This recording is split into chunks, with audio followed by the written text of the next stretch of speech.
5 गरीब बहुओं का नींबू घर फ्रिज और एसी। आ जाओ बहुओं, इस घर में तुम्हारा स्वागत है। लाजवंती की 5 बहुएं घूंघट के साथ घर के अंदर प्रवेश करती हैं। अरे कितनी गर्मी हो रही है, तुमने इतना लंबा घूंघट क्यों रखा है? चलो इसे हटा दो। 5 बहु अपना घूंघट हटा देती हैं। अच्छा हुआ माँ जी आपने घूंघट हटाने के लिए कह दिया, इस घूंघट में तो बहुत ज्यादा गर्मी लग रही थी। हाँ सही कहा, घूंघट में घुटन महसूस हो रही थी। माँ क्या यहाँ पंखा या कूलर नहीं है? दरअसल बेटा पंखा तो खराब हो गया है और कूलर लाने के लिए हमारे पास पैसे नहीं थे, इसलिए हम लोग हाथ वाले पंखे से ही गुजारा कर रहे हैं। लाजवंती की ये बात सुनकर 5 बहू हैरान हो जाती हैं। मैंने सोचा नहीं था कि गरीब मायके के साथ साथ ससुराल भी गरीब ही मिलेगा। सही कहा तुमने, पर अब हम लोग भी क्या कर सकते हैं? यही हमारा ससुराल है और हमें यहीं पर रहना होगा। यहाँ तो कमरे भी 2 ही हैं। हाँ सही कहा, इन 2 कमरों में ही हम सबको गुजारा करना होगा। कुछ दिनों में हम 5 भाई शहर कमाने के लिए चले जाएंगे। उसके बाद तुम 6 लोग यहाँ रह जाओगे। आराम से 3-3 एक कमरे में सो जाना। आज गर्मी ज्यादा है, मैं पड़ोसियों से टेबल फैन लेकर आता हूँ, थोड़ी सी हवा तो मिलेगी। संजीत ऐसा कहकर टेबल फैन लेने के लिए चला जाता है, जिसके बाद कुछ देर में घर के अंदर एक टेबल फैन आता है, जिसकी हवा खाने के लिए हर कोई बारी बारी से उसके सामने बैठता है। बहुत ज्यादा गर्मी है। हाँ तुमने सही कहा, आज तो सुहागरात भी है हमारी, सुहागरात कैसे बनेगी? 2 कमरों में आखिर हो ही क्या सकता है। सही कहा, अपना अपना कोना पकड़कर सो जाना।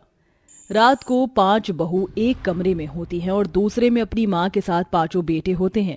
सभी का गर्मी से बहुत बुरा हाल हो जाता है और दिनों से तो आज कुछ ज्यादा ही गर्मी महसूस हो रही है।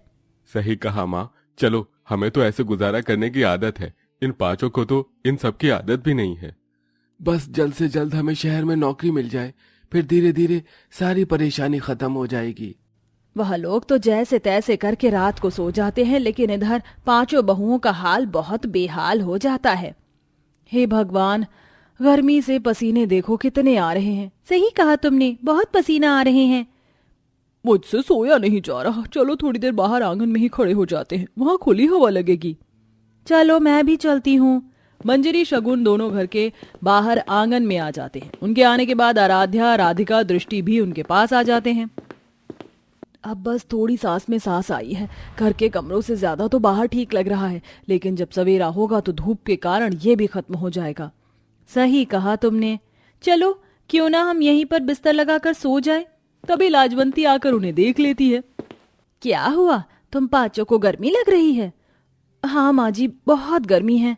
सही कहा तुमने, गर्मी तो हो ही रही है, लेकिन अब कर भी क्या सकते हैं। अगर तुम 5 चाहो तो यहीं पर बिस्तर लगाकर सो जाओ, सवेरा होने से पहले ही घर में आ जाना।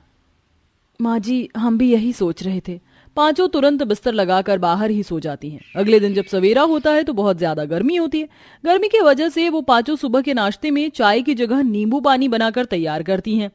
नींबू पानी सेहत के लिए सही रहता है, गर्मी में सुबह चाय नहीं पीनी चाहिए। हाँ हाँ चलो सभी को नींबू पानी दे देते हैं। 5 मिलकर अपने पतियों को और अपनी सास को नींबू पानी पिलाती हैं। मटके के ठंडे पानी से बना नींबू पानी बहुत स्वादिष्ट लग रहा है।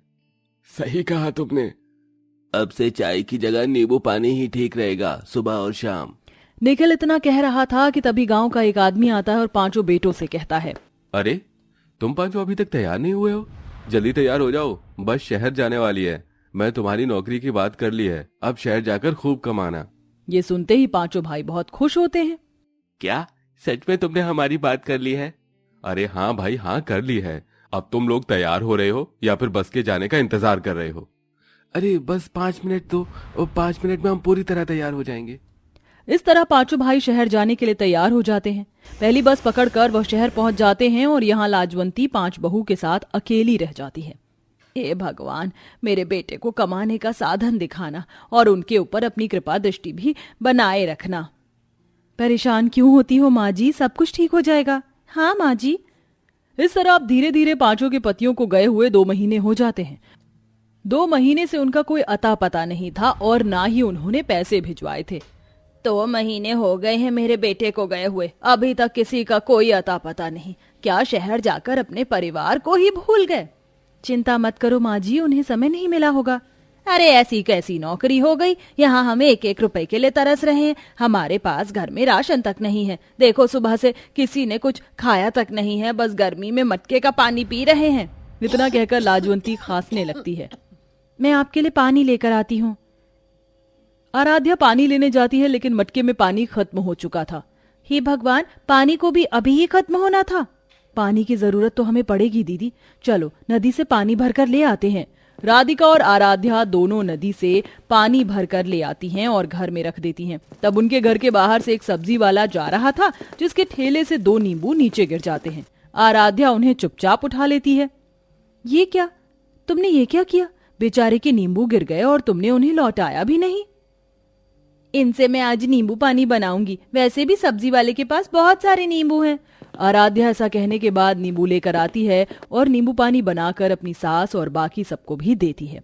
नींबू पानी पीते पीते लाजवंती अपनी बहू से कहती है, पूरी दुनिया एक तरफ और मेरी बहू के हाथों का नींबू पानी एक तरफ। अरे अगर इस गांव में तुम्हारी दुकान होती तो लोग बार बार तुम्हारी दुकान पर नींबू पानी पीने आते। ये सुनते ही पांचों सोच में पड़ जाती हैं। कोई बड़ा आइडिया नहीं है, गर्मी भी बहुत है। इस मौसम में नींबू पानी बेचेंगे तो लोग जरूर खरीदेंगे। नींबू पानी की हम दुकान खोल सकते हैं। लेकिन इतने सारे नींबू कहाँ से आएंगे? अगर तुम काम करना चाहती हो तो चिंता मत करो, मैं ला कर दूंगी तुम्हें नींबू, वो भी बहुत सारे। लाजवंती अपनी सहेली सुष्मिता के घर जाती है। सुष्मिता के पास नींबू का गार्डन था, जिसमें बहुत सारे नींबू हुए थे। थोड़े से नींबू दे दो सुष्मिता, ताकि मेरी बहू नींबू पानी बेचना शुरू कर सके। वो पांचों खुद का काम करना चाहती हैं। लाजवंती, तू तो बड़ी भाग्यशाली है जो तेरी बहू इतनी समझदार है, मजबूरी को समझती है और साथ में तुम लोगों की मदद करने के लिए, खुद काम करने के लिए तैयार भी हैं। यह तो तुमने बिल्कुल सही कहा। ये लो, टोकरी भर के नींबू ले जाओ, अपनी बहू को कहना मेहनत से काम करें। लाजवंती नींबू लेकर घर आ जाती है। अगले ही दिन से पांचों बहू मिलकर नींबू पानी का रस बनाकर बेचती हैं, जो लोगों को बेहद पसंद आता है। अरे गर्मी में नींबू पानी मिल जाए तो और क्या ही चाहिए। नींबू पानी पीकर बहुत अच्छा लगा, ये लो पैसे। इस तरह उनका धीरे धीरे नींबू पानी का रस बिकने लगता है और वह घर के खर्चे लायक पैसा कमाने लगते हैं। तो वहीं दूसरी तरफ उनका घर इतना ज्यादा खराब हो चुका था कि अब तो जगह जगह से छत दीवारें टूटने लगी थी, जिससे धूप घर के अंदर आ रही थी। जैसे ही मेरे बेटे घर वापस लौटेंगे तो सबसे पहले अपने घर की मरम्मत करवा दूंगी। हमारे पास इतना पैसा ही नहीं है कि हम अपने घर को ठीक कर सके।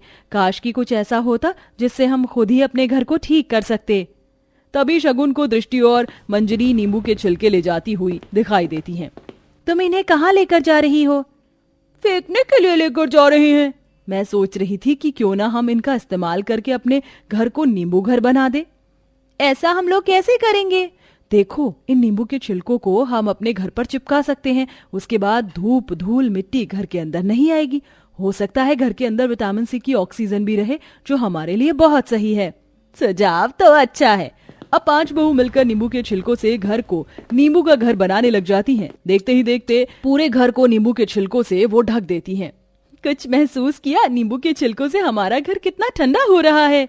सही कहा, घर भी ठंडा हो गया है। आज की रात तो आराम से सो पाएंगे।